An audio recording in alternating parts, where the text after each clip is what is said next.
Hi friends, మీరు ఎప్పుడైనా రాజ్మాతో ఆవకాయ పెట్టారా? నేను ఈసారి ఎలా ఉంటుందని కొత్తగా ట్రై చేద్దామని పెట్టాను. ఇలా రాజ్మాని బాగా ఎండబెట్టేసుకుని అవి బాగా ఎండాక మనం ఇదివరకు ఆవకాయ ముద్ద తయారు చేసుకున్నాం కదా, శనగల ఆవకాయకి ములకడ ఆవకాయకి, దాంట్లో ఇలా వేసుకుని మొత్తం నేను ఆల్రెడీ రెడీ చేసి పెట్టాను. అది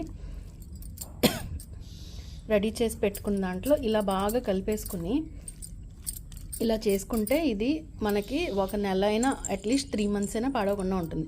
ఫ్రిడ్జ్లో పట్టుకుంటే 6 months అయినా ఉంటుంది. అంటే చాలామంది పిల్లలు మనకి రాజ్మా తినడానికి, కర్రీ తినడానికి ఆ స్మెల్ పడదు కదా, ఈ ఆవకాయలో వేసుకుంటే ఒక్కటి మనం ఇలా టేస్ట్ చూడగానే ఎంత టేస్టీగా ఉంటాయో అసలు. ఈ రాజ్మా ఉబ్బి చాలా బాగుంటాయి ఫ్రెండ్స్. మీరు ఒకసారి ట్రై చేయండి. ఈ ఈ రాజ్మా ఆవకాయ అనే కొత్త ఐడియా ఎవరో ఎప్పుడు పెట్టుండ్రు. ఇలా ట్రై చేసి మీకు బాగుంటే కామెంట్ చేయండి. మీరు ఇంకేం వెరైటీస్ పెడతారో నాకు చెప్పండి. కామెంట్స్ చేయండి. మీకు ఏమైనా డౌట్లు ఉంటే నేను ఆన్సర్స్ చేస్తాను.